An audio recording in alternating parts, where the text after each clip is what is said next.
Hi everyone and welcome to one of my first ever videos in my new garden office. I don't know if you know this, I don't know if I've mentioned it, but over the last month I've been building a garden office and I'm now sat in it so that I can do my YouTube videos in here in quietness. I will do a couple of video shots outside and show them over the top while I'm talking now. This is a little bed settee what I bought. Looking cool. I will show you around the garden office as well. Maybe not in this video, but in another one. I have got a nice little platinum media light up mirror thing here that lights up the text when you put it on and off. I don't know if I need the lights on or off. We'll turn them off for today. So hopefully my video production will improve a bit. But anyway, beside that, this video is about the YN685 flash for Nikon and also the YN622N trigger. So basically this goes on the Nikon D750 and I'm also going to show you how to work it with this cheap Yongnuo YN685, obviously for Nikon as I'm a Nikon shooter now. So basically we're going to use two flashes. We're going to use a key light and a fill light, and we may move the fill light to the back so that we get an air light as well. So hopefully these videos are probably going to be in a few parts, I would have thought.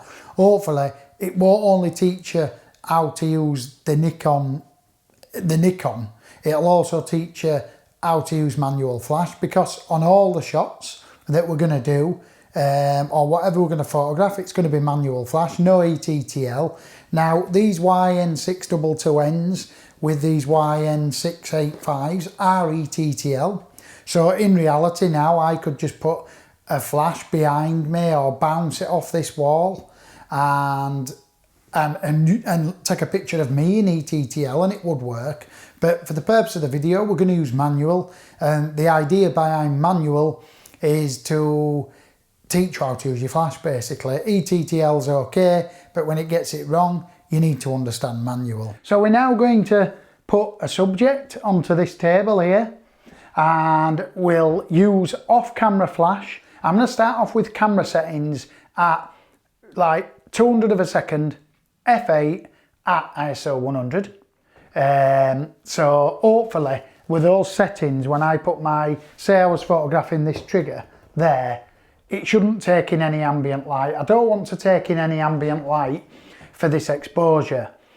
I just want it all to be flash. Right everybody, so I'm just going to test these settings as I've got the camera in my hand. I'm going to take a shot, right, and I'm looking at that shot and it is absolutely pitch black. 200 of a second, f8, ISO 100. So I'm at optimal settings for the image. And now I'm going to start off with the flash on 1/32 power. Why? Because you've got to start somewhere. If you want to start with your flash on full, half power, quarter power, somewhere, just start somewhere. So this is the trigger that's going to set off the flash. This trigger is very good as well because I can set 3 different flashes up. I can have 3 different groups. I can actually use off-camera flash now using ETTL, but the idea is to teach you how to use manual flash, not ETTL.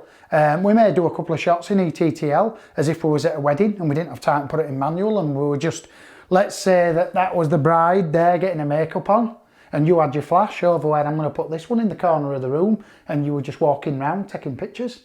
So back in 2 minutes. Right, so we're back again now. I've now got a flash just down here on the settee, just to the left of the subject. And I've now set I'll just test it. I don't know if the camera showed that. Now I'm firing group A at 1/32 power. I'm in manual. I'm going to take a picture, and we know damn well that the picture's pitch black without the flash. This is how I recommend you always use flash. Always take a shot with no flash, even if you put your hand over the flash just to hide it and see what's going on with the ambient exposure. Anyway, let's take a shot and then we'll pop it up on screen afterwards, no matter what it looks like. Right, okay. Now, for the purpose of the video, that's going to pop up on the screen. I'm going to leave this flash really harsh light so that we can see what's going on. Yes, we could diffuse it. I could bounce it off the wall at the back. I could put a little softbox on it or whatever, but I don't want to. For the purpose of the video, I want to leave it really hard light. So I've just looked at that exposure, and looking at it, I'll just have a look at my histogram. It's squashed right over to the left. So I'm going to turn the flash up 2 full stops. And because I'm using these POS triggers, I can just press OK. And I've gone to an 1/8 power, which is 2 full stops. Not touch the trigger. If I press test now, that'll have accepted that. Now we'll just take another picture and we'll take a look at that.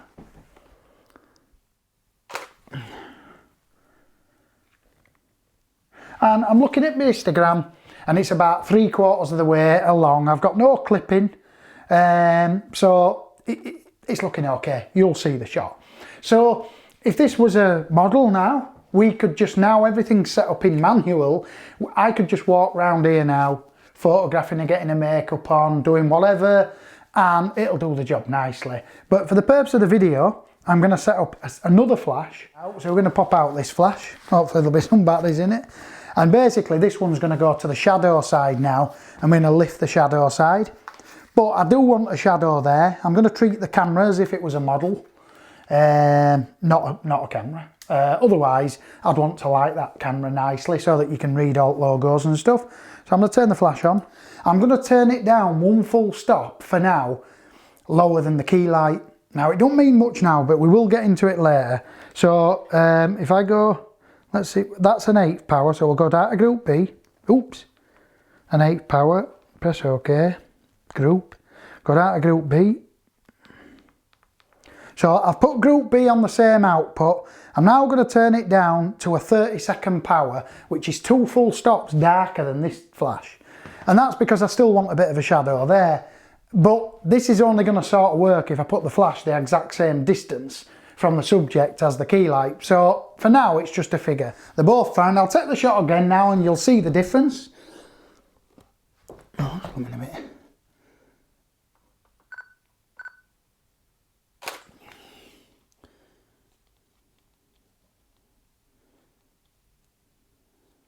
Okay, so it's still, I'm just going to bring this flash a bit further round. There you go. Basically, I didn't have the flash completely what it needed to go.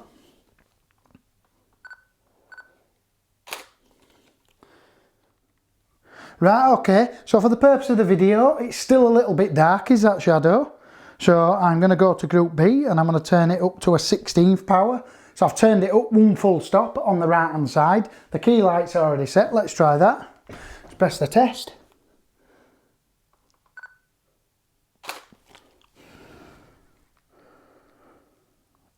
And there you go again. And I'm going to press mode and I'm going to turn the group B off. And just to show you how much difference it really does make. Does that feel light?